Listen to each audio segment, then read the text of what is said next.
Siapakah Jayabaya?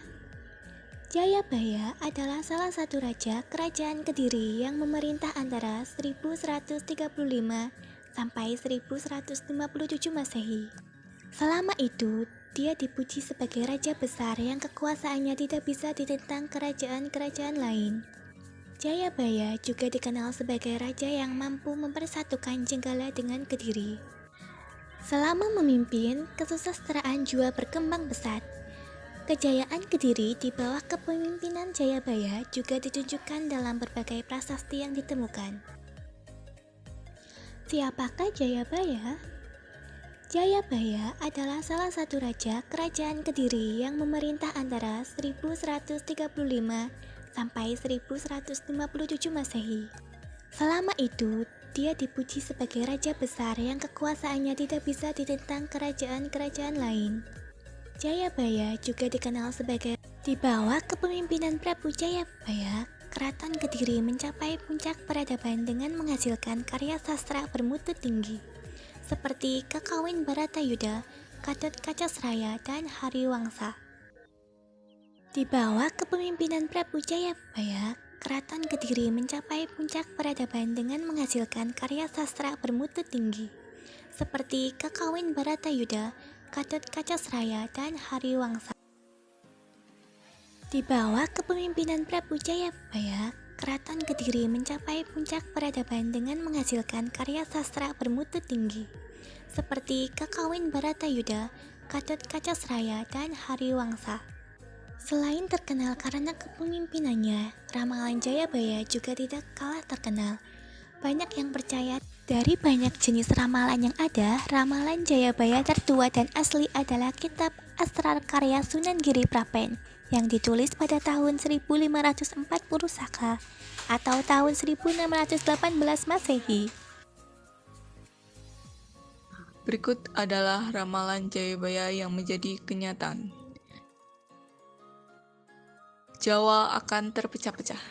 Dalam penelitian yang dilakukan oleh Prof. Arsio Santos, PhD, dalam bukunya Atlantis The Lost Continent Finally Found, disebutkan Atlantis adalah negeri tropis yang berlimpah mineral dan kekayaan hayati. Namun, segala kemewahan itu lenyap tersapu bencana maha besar yang memisahkan Jawa dari Sumatera, menenggelamkan lebih dari separuh wilayah Nusantara. Kejadian itu diperkirakan pada 11.600 tahun yang lalu. Apa yang diteliti oleh Arsio tersebut, menurut ahli sejarah Kediri, Kituwu sebenarnya sudah dijelaskan dalam kitab Jangka Jayabaya. Itu masuk dalam periodisasi zaman besar kedua yang disebut dalam Jangka Jayabaya adalah zaman Kalijaga, artinya zaman tumbuhan. Di Jawa yang saat itu masih menyatu dengan pulau-pulau lain mengalami perubahan, yakni terpecah menjadi pulau kecil. Kituwu saat berbincang. Marak seks bebas, Raja Jayabaya juga banyak memberikan perlambang dan sindiran yang bisa dibuktikan hingga sekarang. Contohnya, fenomena seks bebas yang hingga kini masih sering terjadi di masyarakat. Menurut paranormal asal Kediri, Jawa Timur, Kituwu, kemahiran Prabu Jayabaya ini dia dapatkan dari Syaikh Syamsuddin Al-Wasil.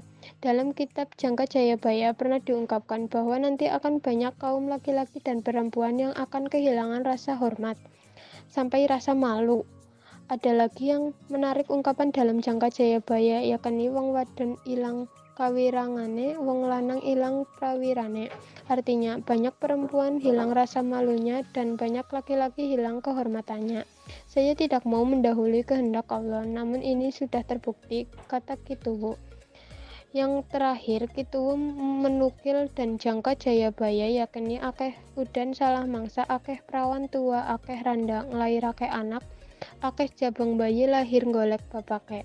Artinya banyak hujan turun bukan pada musimnya, banyak perawan tua yang terlambat menikah karena terlalu milih-milih pasangan dan juga mementingkan karir, banyak janda melahirkan anak akibat hubungan bebas, dan banyak yang lahir mencari siapa ayahnya. Semoga ini bisa menjadi pelajaran bagi kita semua agar tetap eling lan waspada, ujar Kituwu. Praktek korupsi di mana-mana. Kitab Jangka Jayabaya memprediksi akan terjadi praktek korupsi di tanah air yang dulu masih bernama Nusantara. Hal tersebut bisa dilihat dari banyaknya pejabat yang haus akan kekuasaan dan melanggar sumpah-sumpah jabatannya. Perlambang itu adalah akeh janji ora ditetepi, akeh wong langgar sumpahe dhewe. Artinya, banyak orang yang melanggar janji dan sumpah jabatan yang diartikan untuk para pejabat yang melanggar. Misalnya hakim berkhianat, pejabat yang korupsi dan lain sebagainya. Akeh menungso mengutamakake duit, lali kemenungsaan, lali kebajikan, lali sanak, lali kadang. Artinya, banyak manusia yang hanya mengutamakan uang, lupa perikemanusiaan, lupa kebajikan, dan lupa saudara. Kejadian-kejadian yang diramalkan Sang Prabu Jayabaya terbukti, kata Kituwu. Pulau Jawa akan sering terjadi banjir. Ramalan ini benar-benar terjadi parah di Pulau Jawa hingga kini. Raja Jayabaya sudah memprediksi sejak dulu bahwa Pulau Jawa akan banyak digenangi banjir. Zaman itu disebut olehnya dengan zaman Kalatirto. Zaman Kalatirto atau zaman air, di Jawa sering terjadi banjir karena Sang Hyang Raja Kano yang bertahta di negara Purwocarito sering menata batu besar untuk membendung kali dan bengawan. Ini dihitung mulai tahun 301 hingga 400 tahun Surya atau mulai dari tahun 310 hingga 412 tahun Candra. Notonegoro. Salah satu ramalan Jayabaya yang paling tersohor adalah soal para pemimpin negeri ini. Ramalan Jayabaya menyebut bahwa Presiden Indonesia yang berarti presiden adalah Notonegoro. Banyak yang percaya dan meyakini dengan ramalan tersebut. Hal ini karena pemimpin di negeri ini sesuai dengan apa yang ditulis Jayabaya, yakni Notonegoro. Namun, selain Notonegoro, Raja Kediri ini juga memiliki beberapa ramalan lainnya. Ramalan itu pun diyakini dan benar-benar terjadi. Akan ada kulit kuning lepaskan Indonesia dari kekejaman kulit putih. Sakari Ono takjub merasakan kesegaran air kelapa yang membasahi tenggorokannya.